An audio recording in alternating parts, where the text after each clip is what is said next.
உண்மையினால் அவர்களை உமக்கு அர்ப்பணமாக்கியருளும்.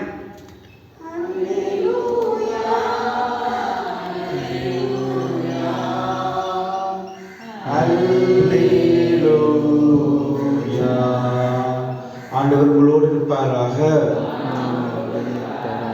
தூய யோவான் எழுதிய நற்செய்தியிலிருந்து வாசகம்.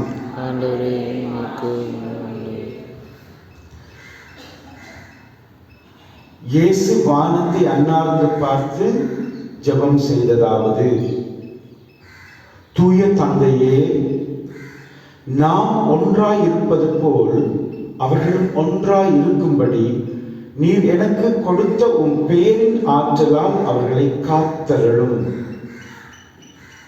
நான் அவர்களோடு இருந்தபோது நீர் எனக்கு அளித்த உம் பேரின் ஆற்றலால் அவர்களை காத்து வந்தேன்.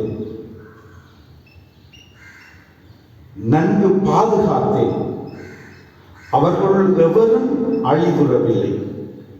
மறைநூலில் எழுதியுள்ளது நிறைவேறும் வண்ணம் அழிவுக்குரியவன் மட்டுமே அழிவுற்றான். இப்போது உம்மிடம் வருகிறேன். என் மகிழ்ச்சி அவர்களுள் நிறைவாக இருக்கும்படி நான் உலகில் இருந்த போதே இதை சொல்லுகிறேன். உம் வார்த்தையை நான் அவர்களுக்கு அறிவித்தேன். நான் உலகை சார்ந்தவனாய் இல்லாதது போல் அவர்களும் உலகை சார்ந்தவர்கள் அல்ல.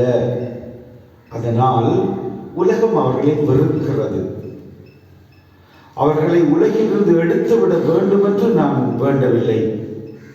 தீயோனிடமிருந்து அவர்களை காத்தருள வேண்டுமென்றே வேண்டுகிறேன். நான் உலகை சார்ந்தவனாய் இல்லாதது போல் அவர்களும் உலகை சார்ந்தவர்கள் அல்ல. உண்மையினால் அவர்களை உமக்கு அர்ப்பணமாக்கியருளும்.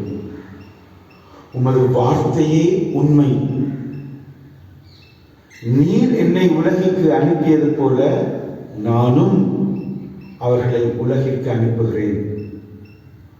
அவர்கள் உண்மையினால் உமக்கு உரியவர் ஆகும்படி அவர்களுக்காக என்னையே உமக்கு அர்ப்பணமாக்குகிறேன் என்று ஜெபம் செய்தார்.